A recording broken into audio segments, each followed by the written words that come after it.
YCP నేతలు రాష్ట్రంలో హత్య రాజకీయాలకు పాల్పడుతున్నారని రాష్ట్ర యాదవ్ కార్పొరేషన్ చైర్మన్ గొల్ల నరసింహ యాదవ్ ధ్వజమెత్తారు. తిరుపతిలో జరిగిన సమావేశంలో ఆయన మాట్లాడుతూ తునిలో బీసీ నేత లాలం బంగారయ్య హత్యకు తీవ్రంగా ఖండించారు. అధికారం కోల్పోయామనే అక్కస్తో బడుగు బలహీన వర్గాలపై వైసీపీ దాడులు చేస్తుందని మండిపడ్డారు. గత ప్రభుత్వ హయాంలో 1,00,00,000 కోట్ల బీసీ సబ్ ప్లాన్ నిధులను దారి మళ్లించి ఆ వర్గాలకు అన్యాయం చేశారని ఆరోపించారు. జగన్ పాలనలో జరిగిన హత్యలను ప్రస్తావిస్తూ బీసీలపై దాడులకు పాల్పడే వారిని ప్రభుత్వం కఠినంగా శిక్షిస్తుందని హెచ్చరించారు. వర్గాలపైన ఏ విధంగా గతంలో దాడులు చేసి ఊచకోత కోసారో, ఎంతమందిని పొట్టన పెట్టుకున్నారో మనం చూసాం. వెనుకబడిన వర్గాలనే కాకుండా ఎస్సీలకు సంబంధించి కూడా భారీ ఎత్తున ఈ రాష్ట్రంలో అనేక మందిని కూడా పొట్టన పెట్టుకున్న ఘటనలు మనం చూసాం. నూతనంగా చూస్తే పవిత్ర పండుగలు, సంక్రాంతి పండుగ, భోగి, కనుమ ఇవన్నీ కూడా తెలుగువారు సాంప్రదాయబద్ధంగా చేసుకునే పండుగలు. కనీసం ఈ పండుగ రోజుల్లో కూడా వాళ్ళ యొక్క రాక్షస క్రీడ అంటామా, లేకపోతే హత్యల పరంపర, హత్యల నుంచే పుట్టిన వైసీపీ పార్టీ పండుగ రోజుల్లో ప్రశాంత వాతావరణంలో ప్రజలందరూ కూడా పండుగ ఘనంగా కూడా జరుపుకుంటూ ఉంటే, ఏ విధంగా పండుగ రోజుల్లో కూడా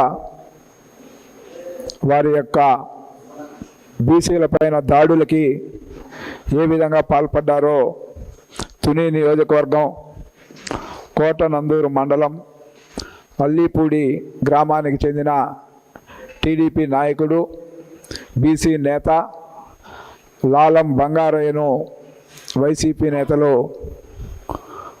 అతి కిరాతకంగా కూడా హత్య చేయడం జరిగింది.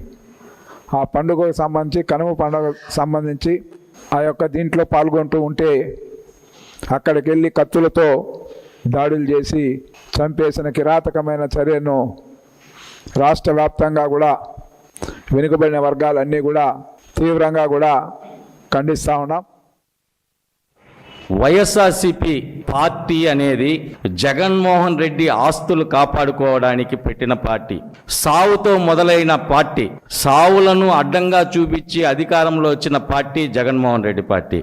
ఆయన అధికారంలోకి వచ్చినా కూడా ఆయన హత్య రాజకీయాలు, దోపిడీ రాజకీయాలు, ఎస్సీ ఎస్టీ బీసీలను చంపడము, హింసించడం అనేది మానుకోకుండా ప్రజలే తిరగబడి ఓట్ల రూపంలో ప్రతిపక్షం కూడా లేకుండా దింపేసిన జగన్మోహన్ రెడ్డి ఈరోజు ఆంధ్ర రాష్ట్రం మీద కక్ష కట్టుకొని, ఆంధ్ర రాష్ట్ర ప్రజల మీద కక్ష కట్టుకొని, ఆంధ్ర రాష్ట్రం అభివృద్ధి చెందుతా అంటే ఓర్వలేక బెంగళూరులో కూర్చొని ఇక్కడ ఎస్సీ ఎస్టీ బీసీలను, దళితులను హత్య చేస్తున్నాడు. ఎన్డీఏ కూడా మీద, తెలుగుదేశం పార్టీ మీద, నారా చంద్రబాబు నాయుడు గారి మీద నిందలేస్తున్నాడు. నేను అడుగుతున్న సూటిగా, జగన్మోహన్ రెడ్డి అనుకో పేటీఎం బ్యాచ్కి చర్చకు వస్తారా? ఈరోజు ప్రతి చిన్న విషయాన్ని నారా చంద్రబాబు నాయుడికి అంటగడుతున్నావు. మొన్న 18వ తేదీ ఒక బీసీ బిడ్డని కాకినాడలో పుట్టినరోజు వేడుకలకు పోయి వస్తున్న బిడ్డని, బీసీ బిడ్డని హత్య చేసిన వైఎస్ఆర్సీపీ నాయకులకు నేను అడుగుతున్నా, ఇది జగన్మోహన్ రెడ్డి చేసినట్టేనే ఒప్పుకుంటారా అని అడుగుతున్నా. ఎస్సీ ఎస్టీ బీసీల మీద జరిగిన హత్యలకు జగన్మోహన్ రెడ్డికి కారణమని ఒప్పుకుంటుందా? మా చంద్రబాబు నాయుడు మీద నిందలేసే వాళ్ళు దీన్ని కూడా ఒప్పుకొని జగన్మోహన్ రెడ్డిని జైలుకి పంపిస్తారా, విచారణకి రెడీ చేస్తారని నేను అడుగుతున్నా.